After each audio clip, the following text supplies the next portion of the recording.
Hello and welcome to the RevEx Social Distancing Small Table Show, episode 44, Cowbell Lessons, coming to you live from the 2012 Gain Street Fest.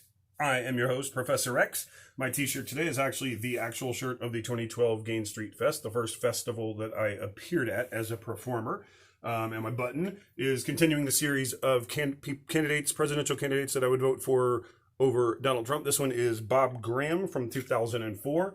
And Bob Graham, who is from Florida and was former governor there, is an early political hero of mine. I went to high school with one of his daughters, and then over the years, he was governor, did a great job. And then at the convention, this convention, in fact, the 2004 Democratic National Convention in Boston, the candidates, or the states, generally speaking, have a delegate breakfast. Every morning, you get up in the morning when you're there for the 4 or 5 days or whatever, you go to this delegate breakfast from your state. Sometimes they might be combined, but Florida is always a big one, so it was by itself. There was this massive room full of Floridians, many of whom I knew personally from around the state and stuff, that would be at the convention, and then speakers would come up there and speak to that group. Bob Graham was one of those. He was running for president, or he ran for president previously, one of those things. He had run for president, wasn't a serious contender for president, but was a long-standing, very serious and well-respected senator after leaving Florida as governor. Before he goes up on stage to give this speech to this morning breakfast, I got up there to get my picture taken with him. I was probably wearing this exact jacket, and I got there to get my picture taken with him, and he shook my hand, and then he wouldn't let go. He kept going and going. He kept talking to me. He was literally interested in everything I had to say. And then finally I pull away, and I don't like doing the fanboy thing, especially not with politicians. So I was just trying to get in there, get the picture, and get out. And after he talked to me, and this was probably for 5 minutes, he wouldn't let go of my hand either. He sat there and was engaged, eye contact, everything. You don't get this from politicians nowadays very much. And then I went over and sat down, and he went up on stage to give his speech. And in his speech, he talked about me. It was random. He was like, he's always, one of his big things was education. At the time, I was a community college teacher, and I was at the convention as the advisor for the college Democrats from Tallahassee Community College. So that education conversation, he incorporated into the speech on stage, which was it was my first convention, my first really big political thing of any kind outside of the state of Florida. And then within a couple of minutes of being there, presidential candidates talking about me on stage. So yeah, definitely vote for him over Trump, not because of that. I mean, yes, because of that, but also because of the fact that, while he wasn't nearly as liberal as I am, he was smart, competent, honest, and really focused on helping the voters, not even the voters, the people of the state of Florida. So, Bob Graham, rest in power. All right. That being said, this is our small table show, which is recorded live. One take, no edits, no worries, many errors. Join us. You can do this too. You can do music, comedy, spoken word, monologue, commentary, your own Hedwig and the Angry Inch one-woman show, whatever. Check out our website at revexproductions.org or contact me on Facebook or Gmail if you know me, and that's how you can add your own thing to this series. All right. Today's show is brought to you by The Reaper. Please don't fear me. All right, my drink today is a Blue Oyster, which is blue curacao, spiced rum, and raw oysters.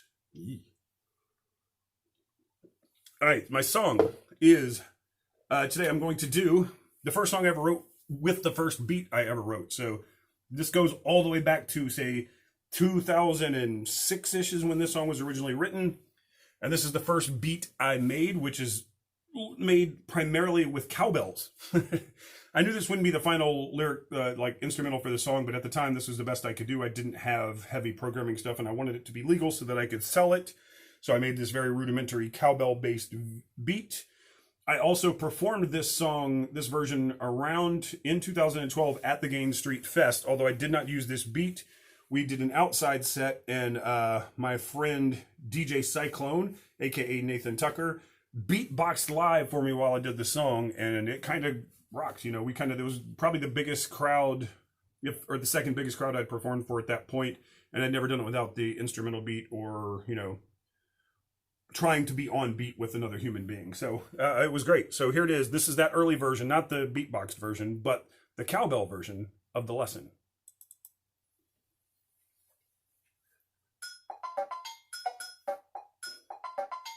I step up to the mic and it's time to teach the class. I'm here to drop some science about the present, future, past. This is T-Rex's Guide to Life. This is dedicated to the heroes of my life. Professor Rex is here to dispel your illusions like Obama's election. I'll shatter your delusions. You people get your info from all the wrong places. Give your respect to all the wrong faces. First thing you do is turn off your TV. The World Wide Web is the place you need to be.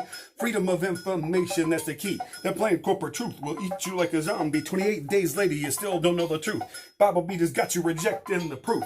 Global warming, evolution, science, and logic. Ignorant neocons say it's nothing but a trick. The second thing you need to do is learn to free your mind. The history books are written by the blind for the blind. The things they teach you in school ain't reality. They lies they feed you to fight all morality. They leave out the people who really took a chance. Whitewashing history and ethnocentric rants. Dumbass textbooks are a waste of your day. Get with the people, hear what they got to say. The third thing you do is put down your credit card, close up your wallet, put up your guard. Quit buying shit that you don't need. Fuck the Joneses, kill the greed. The whole world's trying to make you a consumer, but that shit'll rot your brain just like a tumor. Evil is the root of all money. Kills more people than crack. This shit ain't funny. The fourth thing you need to do is learn to use your power. It's democracy. Don't vote, then you're a coward. On election day, get out the vote. Shake up the system and rock the boat. American idiot, man, that's too nice. George fucking Bush got elected twice. Don't get started. I know he stole that shit. The vote was too close. That's how he jacked it. The fifth thing you do is kill all that noise. Drop the propaganda. Learn some fucking poise. You spend all day on imaginary problems like ogres and goblins. Communists and terrorists ain't coming to get you. Our biggest global problem is your short-sighted views. Racism, sexism, hatred, and poverty. Open up your eyes and learn to see. The next thing you need to do is start making love. Getting love and giving love. If I ruled the world, people fuck every day. It wouldn't even matter if you're bi, straight, or gay. Everybody needs to get laid more. And stop calling sexual women fucking whores. The more sex we get, the more relaxed we are. We stop blowing kids up in imperialistic wars. The last thing you do is get up off your butt. Get out of the house. Get out of the rut. America needs you and the world does too. There's so much shit that we gotta do. We can't leave this mess for future generations. We gotta overcome our doubts and frustrations. We need your help to make the world a better place. Till you get up off your ass, I'm gonna be in your face. Seriously, be safe and kick ass.